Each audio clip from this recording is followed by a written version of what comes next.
داخل منطقة الجزاء. هل يأتي له خبر السار؟ هل يأتي الخبر السار؟ هذا هو الخبر السار، هذا هو الخبر السار، وهذا هو الجديد. يأتي بقدم جوليان دراكسلر يمنح الأهلي المقدمة.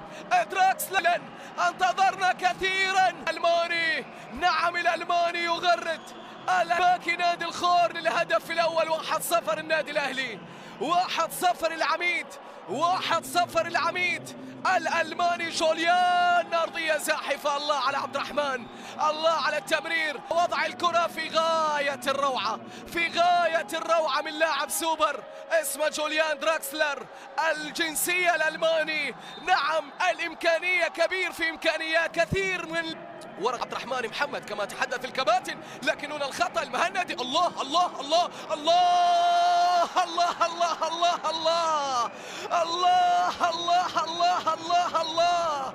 عادوا الفرسان من جديد، عادوا إليكم من بعيد، عادوا من الباب الكبير بالهدف الأول. سفيان مع ثنائية مع المهندي، اثنين كانت جميلة جدا. شوف الكرة، شوف الكرة، عبد الرحمن خاطئة، عبد الرحمن خاطئة. 1 2 3، الرابع على طول في المرمى، جول.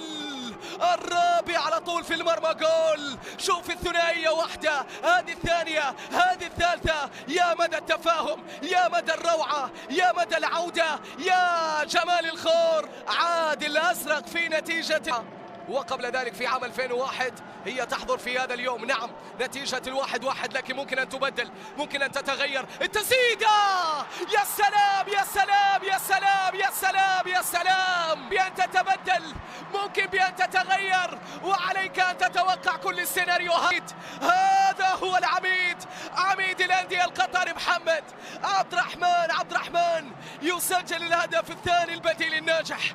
الورقة الناجحة، بل الورقة الرابحة، بل الورقة التي تجلب السعادة والفرح والسرور. الله على ضربة، الله على ضربة في القدم اليسرى على طول في الزاوية. صعبة صعبة على أحمد بشير، هذا البديل الناجح.